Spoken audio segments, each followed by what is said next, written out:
কাঁচামরিচ উৎপাদনে দেশের অন্যতম এলাকা হিসেবে পরিচিত পাবনা। সেখানকার বাজারগুলোতে বেড়েই চলছে কাঁচামরিচের ঝাঁজ।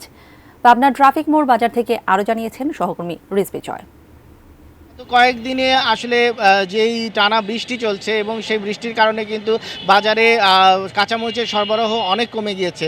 তো সেই সরবরাহ ঘাটতির অজুহাতেই কিন্তু দাম অনেক বেড়ে গিয়েছে। যে এক সপ্তাহ আগেও যে কাঁচামরিচ ১০০ থেকে ১৫০ টাকার মধ্যে বিক্রি হচ্ছিল, সেটি কিন্তু আজকের বাজারে বিক্রি হচ্ছে ৩২০ টাকা কেজি দরে। আমরা কথা বলেছি যারা কৃষক রয়েছেন এবং পাইকারি বিক্রেতা রয়েছেন তাদের সঙ্গে। তারা বলেছেন যে গত কয়েকদিন ধরে আসলে হঠাৎ করেই যে দাম বৃদ্ধি, সেটির মূল কারণ এই টানা বৃষ্টি এবং টানা বৃষ্টির সাথে যে উজান থেকে নেমে আসা পানি, সেটার কারণে পাবনার যে ঈশ্বরদী এলাকার যেই কাঁচামরিচ উৎপাদনের যে চরাঞ্চলগুলো রয়েছে সেই এলাকায় কিন্তু অনেক ক্ষেত্রে পানিতে ডুবে গিয়েছে এবং অতিবৃষ্টির কারণে যে কাঁচামরিচের ফলন সেটি কিন্তু আশঙ্কাজনকভাবে কমে গিয়েছে। সে কারণে আসলে এই দাম বৃদ্ধি পেয়েছে। এই ছিল আমার কাছ থেকে পাবনার কাঁচামরিচ বাজারের সর্বশেষ পরিস্থিতি।